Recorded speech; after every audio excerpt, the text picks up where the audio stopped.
Hello everyone! So, I'm not gonna take this intro very long because I think this video is gonna be so mahaba. So, let's get started.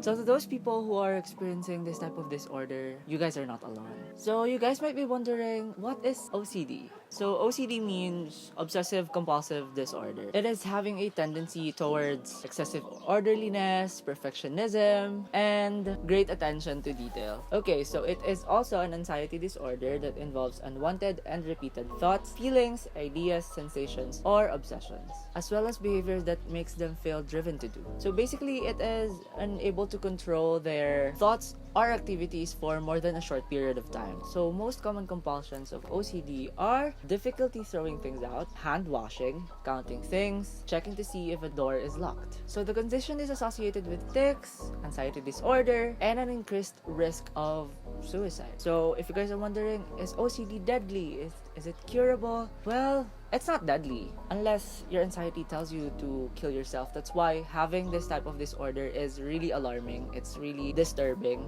And it also has a huge discomfort to you kasi your anxiety is dictating you.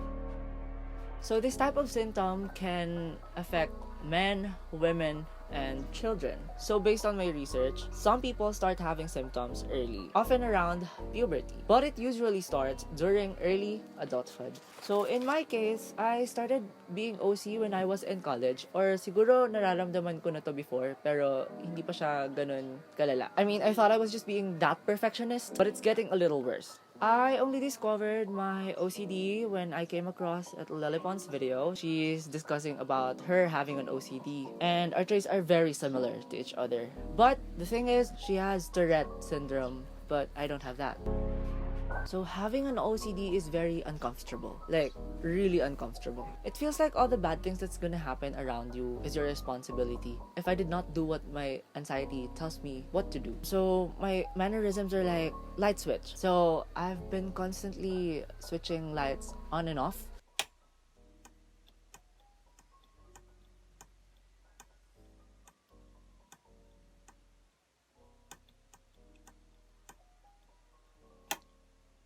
Until I get satisfied, until I feel like, okay, that's enough. And then I'm gonna do it again. It's really hard. Next is knocking on woods. Okay, hear me out. It's not like the normal knocking on wood thing when you say something bad. It's not like that. At night, when I need to sleep na, etong bed ko, dito ako natutulog. There's a piece of wood in here sa headboard ko as well as dito sa headboard ko and sa my bedside table. Kapag matutulog na ako, may kailangan akong gawin. And it's knocking on this wood. This specific wood.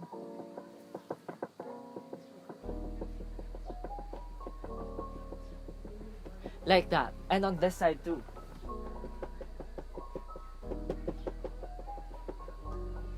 And it's really hard to stop. Just right now na ginawa ko yun, parang ayoko nang tumigil. Ganon kahirap magkaroon ng OCD, and it's not a joke, guys. And the next thing is throwing things in the water. This is not like the ordinary things that you're gonna throw in the water.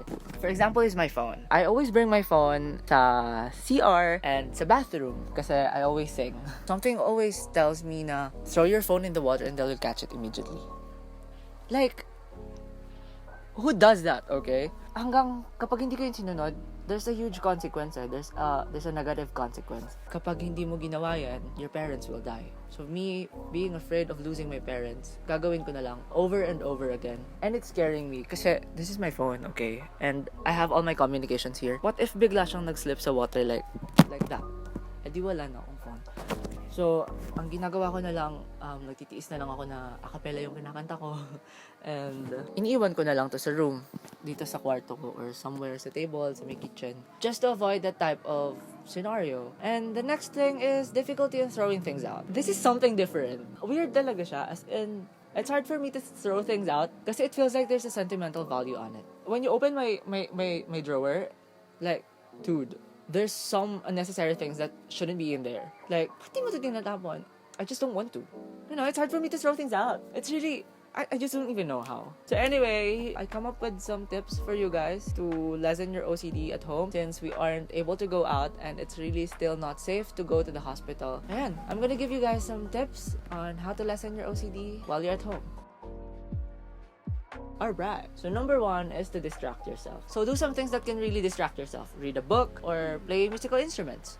Just like me, I play musical instruments. I play guitar, I play drums on my phone. Okay, I always read a book now just to make libang yung sarili ko. In this type of way, I can help my brain to focus even more and lessen your worryings. Number 2, exercise. It's just that hindi ako mukhang nag-exercise, but I do. You should exercise your body or do sports. Well, for me, I do volleyball. So, for my workout or for my exercise, daily exercise, I do some drills, volleyball drills specifically. So, I do wall spiking, wall passing, tossing, receiving, mga ganong bagay. In that way, you can be way more productive eh. You can start your day productive and to stay fit na rin. Number 3, this is very hard but you need to do it. You need to reduce your caffeine. So, as a coffee lover, it's hard for me to reduce my caffeine kasi minsan nakaka-6 akong coffee. Minsan sa umaga pa lang 3 na agad yung naiinom kong kape. So, my mom told me to drink coffee once or twice a day lang. But I'm trying.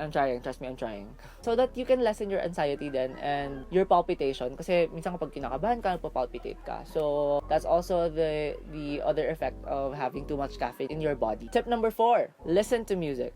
So, escape a little from your anxiety and just feel the music. Vibe with it. Just vibe with it. You know what I mean? So, this is what I do, especially when I work out. To be specific, every morning, I listen to music. It helps me keep my day going and, yeah, it helps me feel productive too. So, I usually listen to praise and worship, Ariana Grande, some OPM. Listen to your favorite music that can help motivate you throughout the day. And number 5 is download apps that can help you release your stress. Okay, so this is not sponsored, but here are some of the apps that I downloaded to help me keep track of my day-to-day emotions. Number 1 is Dailyo Journal, and number 2 is Calm Harm. So the first app is Dailyo. Basically, it's a journal to keep track of your emotion per day. So you can pick your mood, add activities you have been doing during the day, etc. And number 2 is Calm Harm. This is the app that I highly recommend to you guys if you're experiencing this type of OCD. This app provides tasks that help you resist or manage the urge to self-harm. So, maganda dito, may passcode din siya. So, safe lahat ng mga feelings mo dito. So, Calm Harm says, the urge to self-harm is like a wave. It feels the most powerful when you start wanting to do it. And it's true. Learn to surf the wave by using the 5-minute rule or 15-minute rule with these activities. Usually, ang ginagamit ko dito is the 5-minute kasi yung self-harm ko naman is on a low, I don't know how to say it, but yeah, low, something ganun. Once you surf the wave, the urge will fade. So, ayan, just click nyo lang yung ride the wave and you can choose comfort, distract, express yourself, release, random, and breathe. Okay, number 6. If sa tingin nyo is your OCD is kind of getting a little worse, you should consult a doctor. You should start consulting a psychologist. Kasi ako, if everything's okay na, if super safe nang pumunta sa hospital and lumabas, I'm really planning to go to a psychologist. Kasi para ma-treat din yung OCD ko in some kinds of therapy. Okay, matakot sa therapy na yun. Your psychologist will help you to stop your OCD and you can learn to control it. Last but not the least, ito yung pinaka-important, pray. Just pray every night. Not even every night. Every single moment of your life. Just pray. Ako, pag nararamdaman kong umaatake na naman yung anxiety ko, yung OCD ko, I just pray. Ask God for His help for me to overcome this struggle. Because it's a big discomfort for me though. So anyway, nga pala, may in-order ako sa Shopee. I don't know if this will help. I don't know if it's okay to tolerate of you being OC. Kasi pag tripan ko yung light switch dito sa bahay, umorder ako ng fidget cube, something ganun. Actually, meron akong app sa phone para pag gusto kong i-on and off yung ilaw, doon na lang ako pumupunta. So, mas safe siya and hindi access sa kuryente.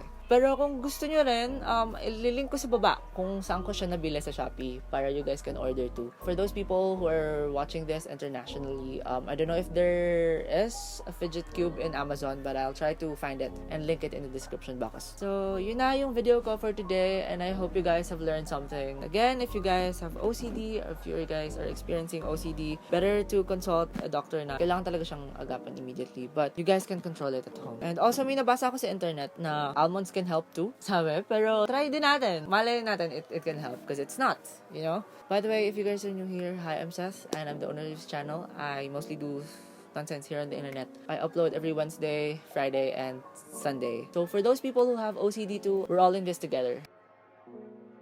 I'll see you guys in my next video. Okay, bye.